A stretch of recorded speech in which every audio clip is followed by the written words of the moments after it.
एक छोटे से गांव सूरजपुर में मिट्ठू नाम का तोता रहता था। मिट्ठू एक नटखट तोता जो हमेशा नए रोमांच की खोज में रहता। मिट्ठू अपनी तेज उड़ान और मीठी बोली के लिए पूरे गांव में मशहूर था। उसके पास एक दोस्त थी, चिंकी गिलहरी, जो बहुत चतुर और चालाक थी। दोनों हमेशा साथ घूमते और नए कारनामे करते। गांव से थोड़ी दूरी पर एक सुनहरी नदी बहती थी। लोग कहते हैं उस नदी में एक छुपा हुआ खजाना था, लेकिन गांव के लोग कहते थे कि वहां जाना सख्त मना था। लेकिन मालती दादी ने गांव वालों को बताया था कि नदी के पास एक राक्षस रहता है जो खजाने की रक्षा करता है। एक दिन सुबह मिट्ठू और चिंकी को सुनहरी नदी की कहानियों ने बहुत आकर्षित किया था।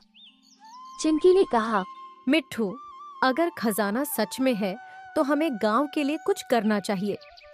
मिट्ठू ने चहकते हुए कहा, हाँ हाँ, चलो खजाने का रहस्य जानते हैं।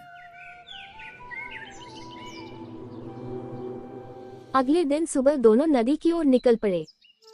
रास्ते में उन्हें एक पुराना पेड़ मिला जिस पर लिखा था, जो सच की राह चलेगा वही खजाने तक पहुंचेगा। लेकिन वो आगे बढ़ते रहे। जब वे नदी के पास पहुंचे तो वहां का पानी सचमुच सुनहरा चमक रहा था और एक रोशनी दिखाई दे रही थी। तभी झाड़ियों के पीछे से एक बड़ा और डरावना राक्षस निकला। उसने गरजते हुए कहा, यह खजाना तुम्हारा नहीं है। इसे पाने के लिए तुम्हें 3 सवालों का सही जवाब देना होगा। पहला सवाल, सबसे बड़ा खजाना क्या है? मिट्ठू ने बिना सोचे जवाब दिया, सबसे बड़ा खजाना ज्ञान होता है। राक्षस मुस्कुराया और कहा, तुम सही हो। दूसरा सवाल, जो जितना देता है वह उतना बढ़ता है, वह क्या है? वह चीज प्यार है। राक्षस ने सिर हिलाया और कहा, तुम सही हो। तीसरा सवाल, खजाने का असली मालिक कौन है? दोनों सोच में पड़ गए। दोनों ने बहुत सोचा। फिर मिट्ठू ने जवाब दिया, प्रकृति, क्योंकि यह सब उसी का है। राक्षस खुश हुआ। राक्षस ने हंसते हुए कहा, तुमने मेरा राज जान लिया। अब यह खजाना तुम्हारा है।